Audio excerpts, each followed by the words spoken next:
Տասնամյակների շրջափակման պայմաններում Ադրբեջանի տարածքով տեղափոխվող բեռների առաջին խմբաքանակը շուտով Հայաստան կհասնի, հայտարարում է Երևանը։ Ռուսական ցորենն արդեն անցել է Ադրբեջանի սահմանը, ճանապարհին է նաև ղազախականը։ Ադրբեջանական կողմի հաղորդմամբ 15 վագոններով շուրջ 1050 տոննա ռուսական հացահատիկ են բերում Հայաստան։ Գնացքը կբեռնաթափվի Երևանից մոտ 50 կիլոմետր հեռու գործող Դալարի կայարանում։ Ռուս-ադրբեջանական սահմանն անցնելուց հետո բեռները Հայաստան հասցնելու համար գնացքը նախ Բաքու կհասնի, ապա կշարժվի Թբիլիսիի ուղղությամբ, այնտեղից էլ կթեքվի հարավ ու Հայաստան կշարժվի։ Ռուս-ադրբեջանական սահմանից Դալարի կայարան հասնելու համար գնացքն ընդհանուր առմամբ ավելի քան 1000 կիլոմետր կանցնի։ Թեև իշխանությունները Հայաստանի ապաշրջափակման մասին են հայտարարում, երկու երկրների միջև ուղիղ երկաթուղային կապ չի հաստատվում։ Բեռները Հայաստան հասցնելու համար գնացքները մի մեծ կիսաշրջան կգործեն։ Սովետական շրջանում Հայաստանի հյուսիսում գործում էր Իջևան-Ղազախ երկաթուղին, որը նույն այս ճանապարհը զգալի կրճատեր։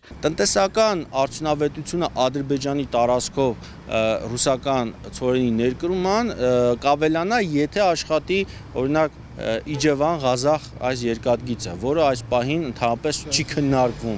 չի գոյություն չունի, այսպես ասած։ Իշխանություններն այժմ առաջին հերթին Ռուսաստանից դուրս եկած գնացքին են սպասում։ Հայտարարել են, որ մոտ օրերս կհասնի նաև ղազախական ցորենը, թե երբ հայտնի չէ։ Ռուս-ղազախական սահմանից երկաթուղային ճանապարհով Հայաստան բեռներ տեղափոխելու համար պետք է ավելի քան 2000 կիլոմետր ճանապարհ կտրել։ Այս պահին 15 վագոններով տեղափոխվող 1050 տոննա ռուսական ցորենը Հայաստանի համար շատ փոքր ծավալ է։ Անցած տարի Հայաստանը Ռուսաստանից 316,000 տոննա ցորեն է ներկրել, այսինքն 15 վագոններում գտնվող ցորենը մեկ օրվան էլ բավարար չէ։ 2024-ի ներկրված ցորենի ընդհանուր արժեքը մոտ 61 միլիոն դոլար է կազմել, այսինքն 1 տոննան $193, կիլոգրամը մոտ 75 դրամ։ Էկոնոմիկայի նախարար Գևորգ Պապոյանը հայտարարում է, երկաթուղային ճանապարհով հացահատիկի ներկրումն ավելի էժան է ստացվում։ Ես հուսով եմ, որ այսօր Հայաստան ցորեն կներմուծի միայն երկաթուղային ճանապարհով, որը շատ տնտեսապես նպատակահարմար է, ընդ որում եւ Ղազախստանից եւ Ռուսաստանից եւ էապես եւ ղազախական ցորենի ինքնարժեքը եւ նաեւ ռուսական ցորենի ինքնարժեքը երկաթուղային ճանապարհով Հայաստան գալու պարագայում էապես իջնում է։ Էժանացումներ, սակայն առաջիկայում չարժե սպասել, նախարարի հայտարարությունը հիմնավորված չէ, ընդգծում է տնտեսագետ Սուրեն Պարսյանը։ Փոթի Թբիլիսի Երևան ճանապարհը կազմում է մոտավորապես 600-ից 620 կիլոմետր։ Բաքու, Թբիլիսի, Երևանը կազմում է մոտ 830 կիլոմետր, այսինքն մոտ 30% ավելի շատ։ Այլ հավասար պայմաններում տրանսպորտային ծախսերը ավելի մեծ են լինելու Բաքվով այսպես տեղափոխելու պարագայում։ Պնդել, որ ղազախական կամ այս դեպքում էական չի ղազախական, Ադրբեջանի տարածքով ցորենի ներկրումը կեժանացնի ցորենը, դա այս պահին որևէ տնտեսական հիմք չունի։ Եթե չկա օրինակի համար ադրբեջանական կողմի հետ ենթադրենք պայմանավորվածություն, որ օրինակ երկաթուղու բեռնափոխադրման վճարը ենթադրենք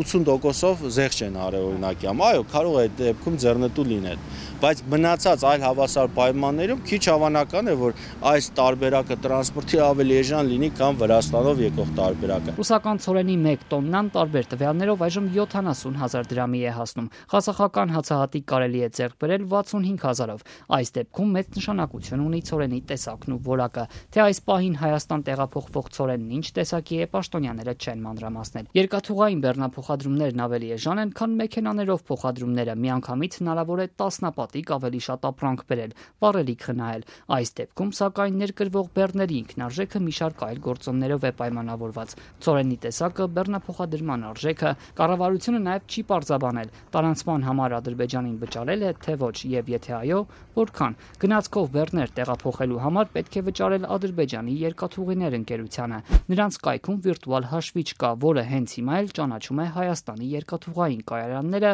եւ բեռնափոխադրողները կարող են սեփական հաշվարկներն անել։ Ներկրումները հիմնականում քաղաքական ազդակներ են պարունակում, ոչ թե տնտեսական։ Քաղաքական ազդակներ հանրությանը, որ մենք խաղաղության այսպես նոր փուլ ենք եկել, անվտանգությունը լավ ավելի ամրապնդվել, բայց սրանով տնտեսական այսպես հաշվարկներ չի կարելի անել, վաղ է անել։ Այս հարցերն ուղղել ենք էկոնոմիկայի նախարարությանը, պատասխաններ առայժմ չենք ստացել։ Նաև հետաքրքրվել ենք, ինչ հաճախականությամբ են նախատեսում Ադրբեջանի տարածքով բեռներ ներկրել։ Ի դեպ, Երևանը Բաքվի այս քայլին ի պատասխան վարչապետի մակարդակով առաջարկել է Հայաստանի տարածքով բեռնատար ավտոմեքենաների տարանցումը Թուրքիայից Ադրբեջան եւ հակառակ ուղղությամբ։ Արտգործնախարար Արարատ Միրզոյանից տեղեկացանք, Բաքուն դեռ չի արձագանքել հայկական կողմի այս առաջարկին։